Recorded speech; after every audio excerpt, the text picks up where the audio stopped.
رخسار میں خوت کے دو کڑیاں رخسار میں گھس گئی. رخسار میں دو کڑیاں میدان میں گھس گئی. حضرت ابوبکر رضی اللہ تعالیٰ عنہ حضرت عمر رضی اللہ عنہ دوڑتے ہوئے آئے تاکہ رخسار سے یہ دو کڑیاں نکالے. تو ایک نوجوان دبلا پتلا سا بآواز بلند آواز دیتا ہے، اللہ کے واسطے، اللہ کے واسطے اس خدمت کا موقع، یہ خدمت کا موقع مجھے دو اور میں اللہ کے نبی صلی اللہ علیہ وسلم کے چہرے سے یہ کڑیاں نکالوں گا. ان دونوں حضرات نے اس نوجوان کو موقع دیا تو آپ یہ کڑیاں نکالنے لگے اپنے دانتوں سے. ایک کڑی نکالی، اللہ کی شان، آپ کا سامنے والا دانت بھی گر گیا. اب ان سے کہا گیا بس کرو، تمہارا سامنے والا دانت بھی گر گیا ہے. کہا نا اللہ کا واسطہ مجھے دوسری بھی نکالنے دو. دوسری کڑی نکالی، دوسرا دانت بھی گر گیا. سامنے کے دونوں دانت حسن کی چیز ہوتی ہے اور اس کے نہ ہونے سے حسن ماند پڑ جاتا ہے. لیکن اللہ کے نبی سے عشق اور محبت بھی عجیب چیز تھی. ایک دانت گرا، کوئی بات نہیں، دوسرا دانت کے لیے بھی تیار، دوسرا دانت بھی گر گیا. یہ بھی ایک عشق اور محبت ہے. اور آج کا نوجوان دانت نہیں، صرف اپنے چہرے پہ اپنی نبی کی سنت سجانے کے لیے تیار نہیں. خیال آتا ہے کہیں حسن ماند نہ پڑ جائے. ہائے ہائے، کہنے میں وہ بھی عاشق، کہنے میں آج کبھی عاشق، کہنے میں وہ بھی امتی، کہنے میں یہ بھی امتی ہے. اسے اپنے چہرے پر وہ صورت سجانے کے لیے دل نہیں مانتا جو حسینوں کے حسین کے چہرے پہ اللہ نے سجائی تھی. یہ اس سے اپنے چہرے کے حسن کو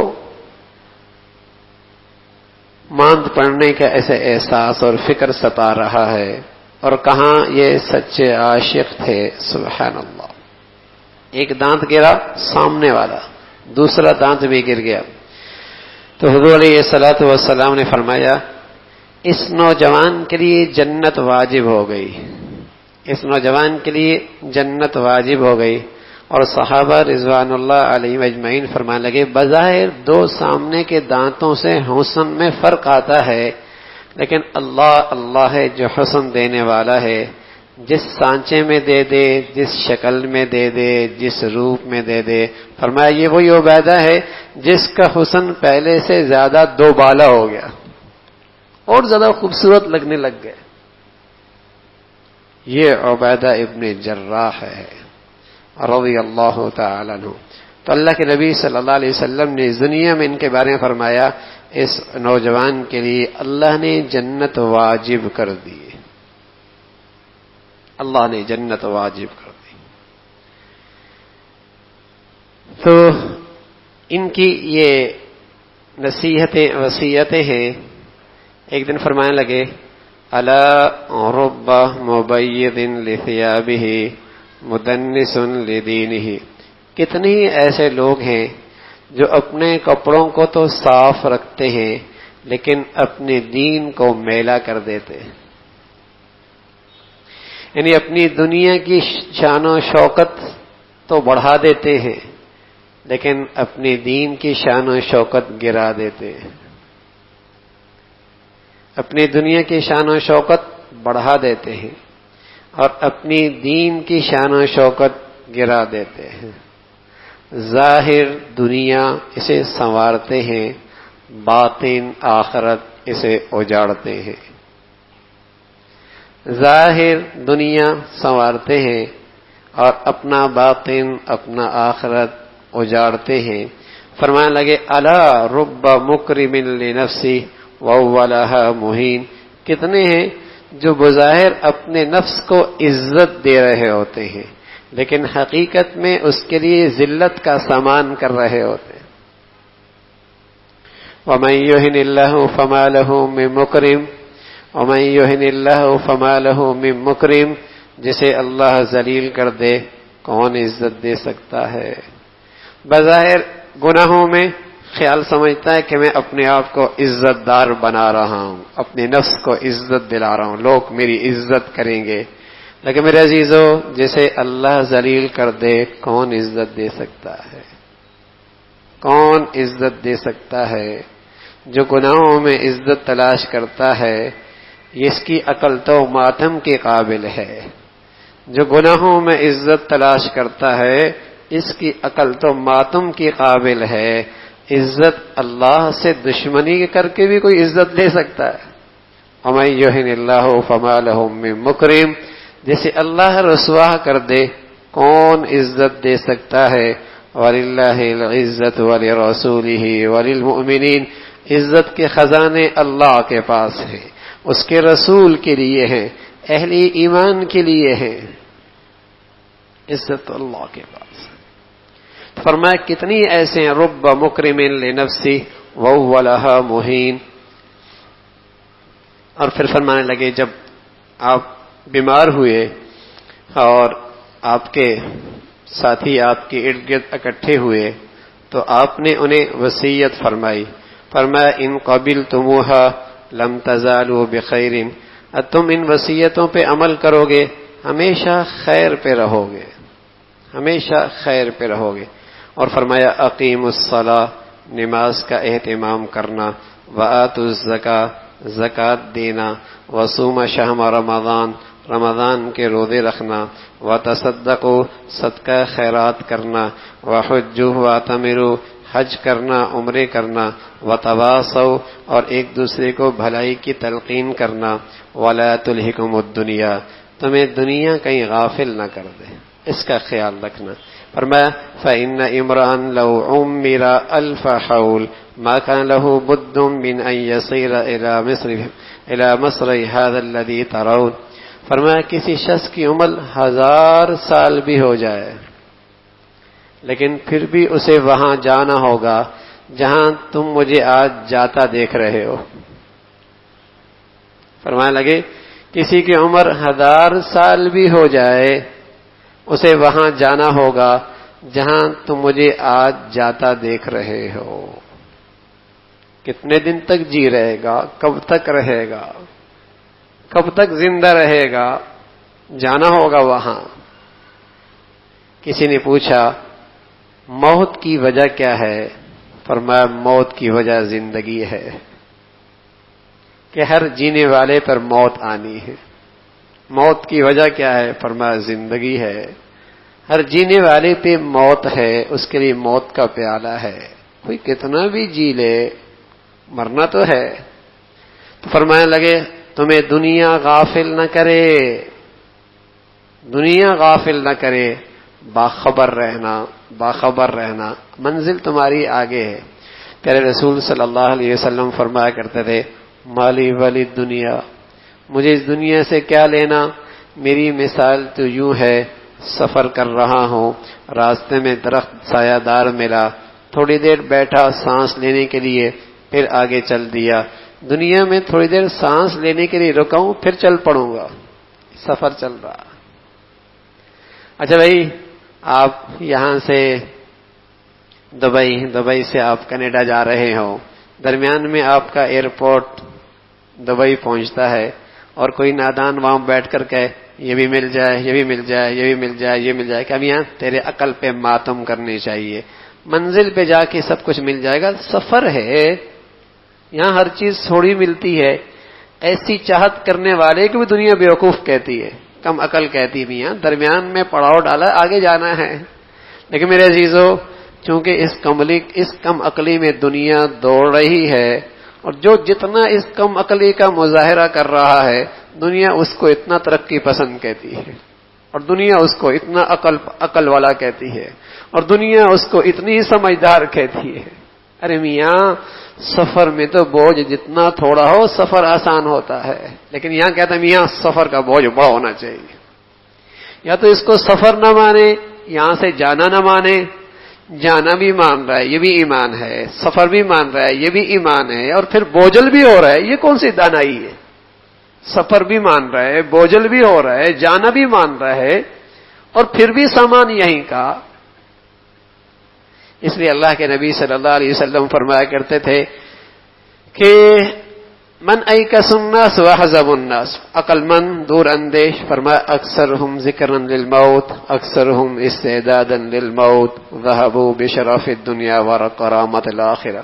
جو جانا اپنا ہر لمحے اپنی آنکھوں کے سامنے رکھے اور اس جانے کی تیاری میں لگا رہے، یہ عقل مند ہے، یہ دور اندیش ہے. امام شافعی رحمۃ اللہ علیہ فرمایا کرتے تھے کوئی شخص مر جائے اور یہ وصیت کر کے جائے کہ میرا مال تہائی عقل مند آدمی کو دے دینا. کوئی آدمی مر جائے اور وصیت کر کے جائے کہ میرا مال میرے مرنے کے بعد عقل مند آدمی کو دے دینا، تو عقل مند کیسے تلاش کریں گے؟ فرمایا جس کی زندگی نبی کے اس ارشاد کے مطابق ہوگی وہ عقل مند ہوگا. جو آخرت کو سامنے رکھ کے زندگی گزار رہا ہے یہ عقل مند ہے.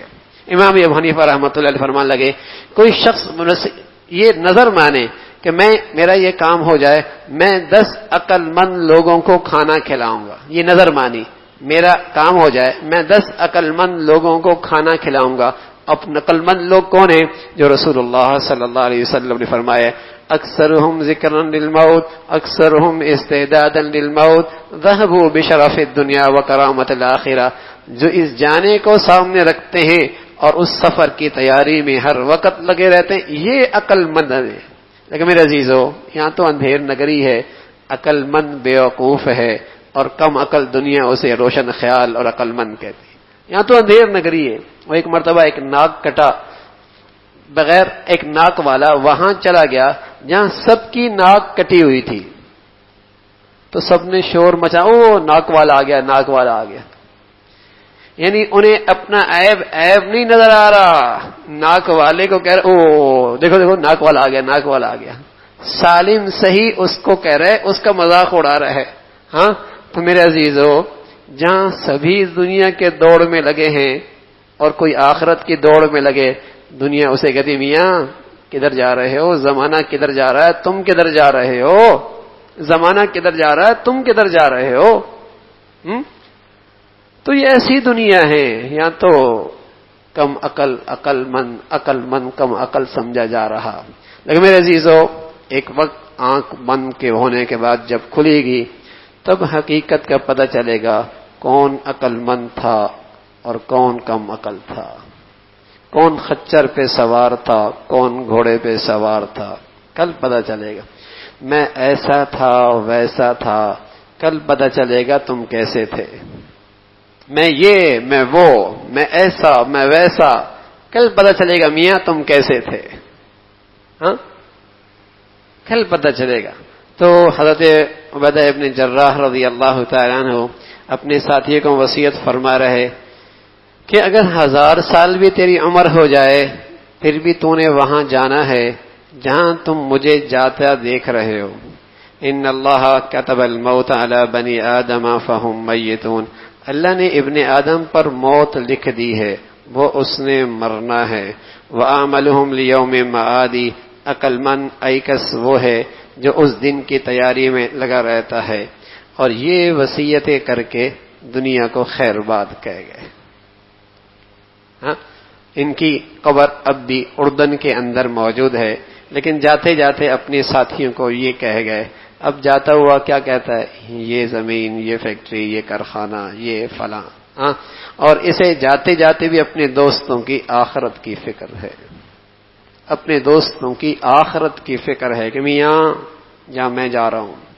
اس لیے میرے عزیزو ہر جانے والا حقیقت میں اپنے حال سے نصیحت کر کے جاتا ہے کہ دیکھو دنیا والے جس بے بسی سے مجھے اٹھا کے لے کے جا رہے ہیں تمہیں بھی کل اٹھا کے لے کے جائیں گے. ابو ہریرہ رضی اللہ تعالیٰ عنہ کھڑے تھے، سامنے سے جنازہ گزرا تو ایک نوجوان نے پوچھا ابو ہریرہ یہ جنازہ کس کا ہے؟ آپ نے فرمایا بیٹے یہ جنازہ تیرا ہے. بہت برا لگا، اس لیے کسی کہتا تو مر گیا، بہت برا لگتا ہے، مرنے کے تذکرے اچھے نہیں لگتے. پیشانی پہ بل آ گئے، ناراض ہو گیا. فرمایا بیٹے کیوں ناراض ہوتا ہے؟ چلو میرا جنازہ ہے، جانے والا بتا گیا کل دنیا والے تمہیں بھی یوں ہی اٹھا کے لے کے جائیں. سچ بتاؤں پہلے کوئی مرتا تھا نا گھر میں تو سارے گھر کی زندگی بدل جایا کرتی تھی. ایک مرتبہ قبرستان سے ہو کے آتا، دل کی دنیا صاف ہو جایا کرتی تھی، دل کی دنیا صاف ہو جایا کرتی تھی. ایک موت کا تصور تھا، قبر کی تصور تھا، مرنے کے بعد کی زندگی کی عظمت اہمیت تھی، زندگی بدل جائے گی. اب تو سینے میں دل ہے، پتھر ہے، پگھلتا ہی کوئی نہیں، اثر ہی نہیں لیتا، اثر ہی نہیں لیتا. اس لقمہ حرام نے اور آنکھوں کے حرام دیکھنے نے دل کے اندر سے رقت اور اثر ختم کر دیا. اس لقمہ حرام نے اور اس آنکھوں کے حرام دیکھنے نے، جو صبح شام دیکھتی ہے، گھر میں، باہر، بازار، سڑکوں میں، ہر وقت، کالج میں، اسکول میں، یونیورسٹیوں میں، ہر وقت ہی حرام دیکھتی ہے. اس لقمہ حرام نے اور اس آنکھوں کے حرام نے اس دل کو پتھر بنا دی. اب یہ پگھلتا ہی نہیں، اب اس کو رونا ہی نہیں آتا، اب اس کے اندر رقت ہی نہیں آتی، اب یہ اثر قبول بھی نہیں کرتا. اگر قبول بھی کرے بس مسجد کی دیوار تک، باہر ختم، تھوڑے وقت کے لیے، پھر اس کا اثر ختم، پھر اس کا اثر ختم. دل سخت ہو گئے ہیں. حالانکہ رسول اللہ صلی اللہ علیہ وسلم فرمایا کرتے تھے، میں دنیا میں سب سے بہترین واعظ جس سے دل کی دنیا بدل جائے، ایک قرآن اور ایک موت کی یاد، یہ دو واعظ چھوڑ کے جا رہا ہوں. اس سے دل کی دنیا بدلتی ہے، اندر کی دنیا بدلتی ہے. اور اکثروا ذکر هذه اللذات، فرمایا کرتے تھے اس موت کے تذکرے خوب کیا کرو، اس سے دنیا کی لذتیں چھوٹ سکتی ہیں ورنہ اور کوئی چیز نہیں چھڑا سکتی. اللہ رب العزت بھائی ہمیں ان وصیتوں و نصیحتوں پہ عمل کی توفیق نصیب فرمائے. اللہم لک الحمد کلہ ولک الشکر کلہ، اللہم لک الحمد کلہ ولک الشکر کلہ، اللہم اعنا علی ذکرک و شکرک و حسن عبادتک، اللہم اعنا علی ذکرک و شکرک و حسن عبادتک. نستغفر اللہ، نستغفر اللہ، نستغفر اللہ. سبحان ربک رب العزت عما یصفون وسلام علی المرسلین والحمد للہ.